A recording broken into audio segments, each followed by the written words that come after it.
बॉलीवुड फिल्मों के 100 साल से भी अधिक के इतिहास का अध्ययन करने से यह पता चलता है कि यहाँ जासूसों पर आधारित बहुत कम ही फिल्में बनी हैं और जो बनी हैं वो कहीं न कहीं जेम्स बॉन्ड जैसे विदेशी किरदारों से प्रभावित दिखती हैं। आज के इस बेहद ही रोचक एपिसोड में हम बॉलीवुड की पहली जासूसी फिल्म फर्ज पर नजर डालेंगे और जानेंगे इससे जुड़ी 15 खास अनसुनी बातें। मस्त बहारों का मैं आशिक, मैं जो चाहे यार करूं।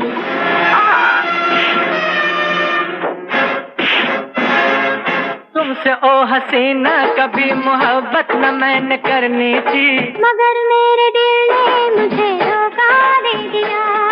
खबरदार, शराबी हिले तो तुम्हारे सुप्रीमो की मौत। सुनीता ये रोने का वक्त नहीं है, 20 मिनट के अंदर टाइम बम फटने वाला है, जल्दी चलो। हम तो तेरे आशिक हैं सदियों पुराने, हम भी जमाने से है तेरे दीवाने, चाहे तू माने चाहे ना माने। विजय लक्ष्मी पिक्चर्स के बैनर तले इस फिल्म का निर्माण किया था सुंदरलाल नाहाटा और ढोंडी ने तथा इसके निर्देशक थे रविकांत नगैच।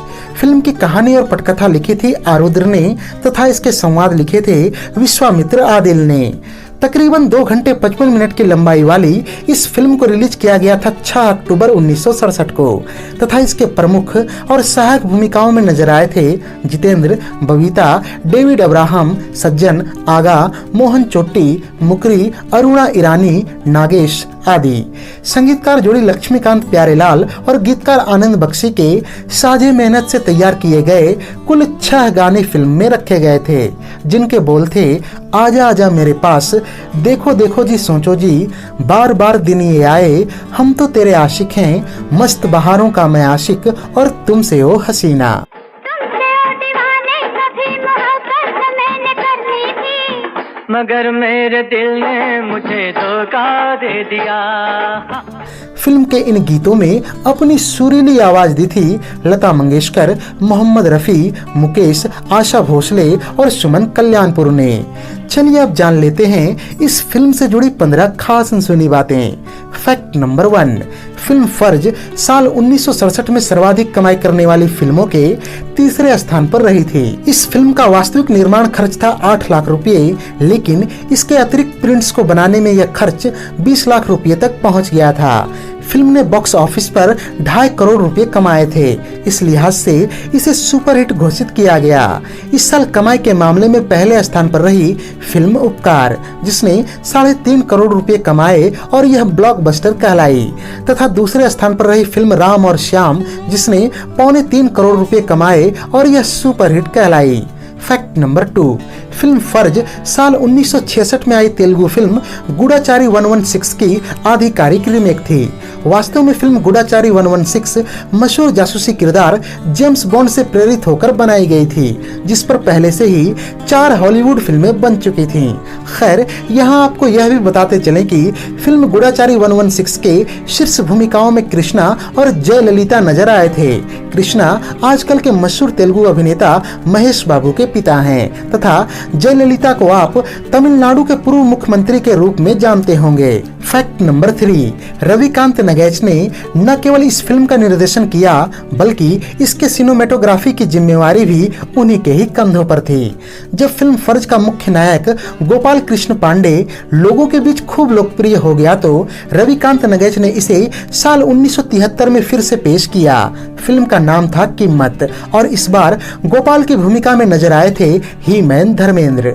इसके 8 सालों बाद जाकर वर्ष 1982 में गोपाल का किरदार फिर से एक बार पर्दे पर फिल्म रक्षा में नजर आया और इस बार जितेंद्र ने पुनः इस किरदार में वापसी की थी। फैक्ट नंबर 4, फिल्म फर्ज में जितेंद्र के द्वारा निभाई गई भूमिका के लिए मनोज कुमार, शशि कपूर और फिरोज खान के नाम पर भी विचार किया गया था, पर दुर्भाग्य से तीनों इस फिल्म का हिस्सा नहीं बन पाए। कहा तो यहाँ तक जाता है कि फिल्म के निर्माताओं ने फिरोज खान को तेलुगु फिल्म गूढ़ाचारी 116 भी दिखाई थी, लेकिन डेट्स की कमी के कारण उन्होंने फिल्म को मना कर दिया था। फैक्ट नंबर 5, जितेंद्र बताते हैं कि फिल्म फर्ज के शुरुआती 12 हफ्तों का प्रदर्शन बेहद ही खराब रहा और यह लगने लगा कि फिल्म फ्लॉप हो जाएगी। ऐसे में सिनेमा घरों के मालिकों ने फिल्म को उतारने तक का निर्णय कर लिया था, लेकिन मैंने कई सिनेमा घरों के मालिकों से कहा कि आप कम से कम 15 हफ्तों तक इसे चलाओ और इन 3 हफ्तों का जो भी टिकट खर्च होगा वो मैं अपने जेब से दूंगा। मुझे उम्मीद थी कि फिल्म अगर 15 हफ्तों तक सिनेमा घरों में टिक जाती है तो यह अवश्य चलेगी। 15 हफ्तों के बाद मेरी उम्मीद बिल्कुल सही निकली और फिल्म ने इतनी रफ्तार पकड़ी कि इसके अतिरिक्त प्रिंट्स बनवाने पड़े ताकि अन्य सिनेमा घरों में भी इसे प्रदर्शित किया जा सके। फैक्ट नंबर 6, इस फिल्म के बैकग्राउंड साउंड के लिए कीबोर्ड का इस्तेमाल किया गया था, जिसको बजाया था सुमित मित्रा ने। लक्ष्मीकांत प्यारेलाल ने कीबोर्ड का इस्तेमाल इसी साल आई film an evening in Paris में भी किया था। दरअसल विपिन रेशमिया, जो कि शंकर जयकिशन के लिए कीबोर्ड बजाया करते थे, उन्होंने 30,000 रुपये में एक नया कीबोर्ड खरीदा था, जिसे वो 100 से लेकर 350 रुपये के बीच की कीमत में किराए पर दिया करते थे। सुमित मित्रा ने विपिन रेशमिया से कीबोर्ड किराए पर लेकर फिल्म फर्ज में इस्तेमाल किया था। यहाँ आपको यह भी बताते चलें कि विपिन रेशमिया मशहूर संगीतकार हिमेश रेशमिया के पिता हैं। फैक्ट नंबर 7, फिल्म फर्ज की सफलता में इसके संगीत का बहुत बड़ा योगदान रहा था। इसका संगीत पूरे 60 के दशक का 17वां सबसे अधिक बिकने वाला और 1967 में फिल्म उपकार के बाद दूसरा सबसे अधिक बिकने वाला एल्बम साबित हुआ। साथ ही साथ साल 1968 के बिना का गीतमाला में फिल्म के गीत मस्त बहारों का मैं आशिक को 32वां स्थान मिला। फैक्ट नंबर 8, साल 1966 तक अभिनेत्री साधना बॉलीवुड की शीर्ष अभिनेत्री मानी जाती थी, लेकिन 1966 में अपने विवाह के बाद वो थायराइड के इलाज के लिए विदेश चली गईं और कुछ समय तक पर्दे से दूर रहीं। इसी समय उनकी कजन बबीता ने फिल्मी पर्दे पर कदम रखा, तब उन्हें साधना की उत्तराधिकारी के रूप में देखा जाने लगा और यहाँ तक कि फिल्म राज की पब्लिसिटी में बबीता को किस गर्ल के रूप में प्रमोट किया गया, लेकिन उनकी फिल्म राज असफल हो गई और उन्हें अपने कैरियर को संवारने के लिए एक बड़ी हिट फिल्म की जरूरत थी। जब फिल्म फर्ज आरंभ में फ्लॉप होने लगी तो बबीता ने फिल्मों से संन्यास लेने का मन बना लिया, लेकिन बाद में इस फिल्म ने गति पकड़ी और इसकी अप्रत्याशित सफलता ने बबीता को स्टार बना दिया। फैक्ट नंबर 9, फर्ज तमिल फिल्मों के बेहद ही सफल अभिनेता नागेश की पहली हिंदी फिल्म रही। दरअसल साल 1967 में आई 2 बेहद ही सफल फिल्मों फर्ज और द ज्वेल थिप में नागेश ने महत्वपूर्ण भूमिका निभाई, लेकिन जहां तमिल फिल्मों में वो मुख्य भूमिकाएं किया करते थे, वहीं यहाँ उन्हें छोटी मोटी भूमिकाएं मिलने लगी। ऐसे में असंतुष्ट होकर वो वापस दक्षिण भारत चले गए और फिर कभी भी हिंदी फिल्मों में वापस से काम नहीं किया। फैक्ट नंबर 10, रविकांत नगेच वो पहले फिल्मकार थे जो हिंदी फिल्मों में सिक्वल का कॉन्सेप्ट लेकर आए। जेम्स बॉन्ड फिल्मों के तर्ज पर उन्होंने एजेंट गोपाल की 3 फिल्में बनाई। जैसा कि हमने पहले ही बताया है, फिल्म फर्ज की सफलता के बाद उन्होंने इसी किरदार को लेकर 1973 में कीमत और 1982 में रक्षा नामक फिल्म बनाई। इन तीनों फिल्मों में एजेंट 116 के नाम का प्रयोग हुआ। यहाँ यह भी जानना दिलचस्प है कि एजेंट 116 के अलावा उन्होंने गन मास्टर G9 के सीरीज की भी 2 फिल्में सुरक्षा और वारदात बनाई, जिनकी मुख्य भूमिकाओं में मिथुन चक्रवर्ती नजर आए थे। इस तरह से इसमें कोई अतिशयोक्ति नहीं है कि रविकांत नगेश ने ही हिंदी फिल्मों में सिक्वल या सीरीज बनाने की शुरुआत की। फैक्ट नंबर 11, इस फिल्म का बजट बेहद ही कम था, जिसके कारण इसके निर्माण में कई समस्याओं का सामना करना पड़ा। गौरतलब है कि फिल्म में प्रयोग किए गए ज्यादातर कॉस्ट्यूम जितेंद्र के अपने थे। खास तौर पर एक लोकल कपड़े की दुकान से उन्होंने टी शर्ट खरीदी थी और अपने कलेक्शन के सफेद जूते निकालकर फिल्म के गीत मस्त बहारों का मैं आशिक में प्रयोग किया, जो कि इतना सफल हो गया कि सफेद जूते जितेंद्र की पहचान ही बन गए। फैक्ट नंबर 12, साल 1964 की फिल्म हकीकत के बाद ये दूसरी हिंदी फिल्म रही जिसमें चीनी नेता माओ त्से तुंग या चीनी कम्युनिस्ट को दिखाया गया। पर जहां हकीकत फिल्म में माओ युद्ध के परिप्रेक्ष्य में ऐतिहासिक रूप में नजर आते हैं, वहीं फर्ज में उनके जैसे परिधान और हाव भाव वाले खलनायक को दिखाया गया था। कई लोग मानते हैं कि 1962 में भारत और चीन के बीच की दुश्मनी के कारण चीन को खलनायक के रूप में दिखाने की शुरुआत हुई। फैक्ट नंबर 13, साल 1965 से पहले बतौर गीतकार आनंद बख्शी की कोई खास पहुंच नहीं थी। उनके बेटे राकेश आनंद बख्शी बताते हैं कि उन्हें कई संगीतकार बुलाते तो अवश्य थे, लेकिन आखिरी वक्त पे अपॉइंटमेंट कैंसिल हो जाती थी। जब आखिरी बार उन्हें संगीतकार रोशन की अपॉइंटमेंट मिली तो उस दिन इतनी तेज बारिश हुई कि सारे ट्रांसपोर्ट बंद हो गए। ऐसे में आनंद बख्शी 3 घंटे पैदल चलकर उनसे मिलने जा पहुंचे, जिससे खुश होकर उन्हें संगीतकार रोशन ने अपनी अगली फिल्म में काम दे दिया।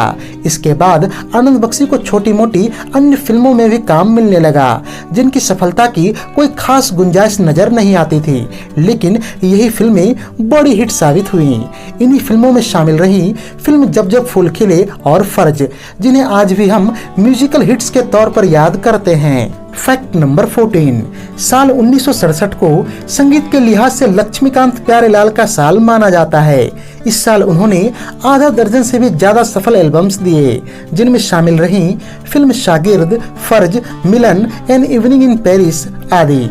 गौरतलब है कि भले ही फिल्म फर्ज उस साल का सबसे लोकप्रिय एल्बम रहा, पर खुद लक्ष्मीकांत प्यारेलाल मानते थे कि उन्होंने सबसे बढ़िया संगीत फिल्म मिलन में दिया था। इस बात की पुष्टि इससे भी हो जाती है कि उस साल के सर्वश्रेष्ठ संगीत का फिल्म फेयर पुरस्कार मिलन को मिला था।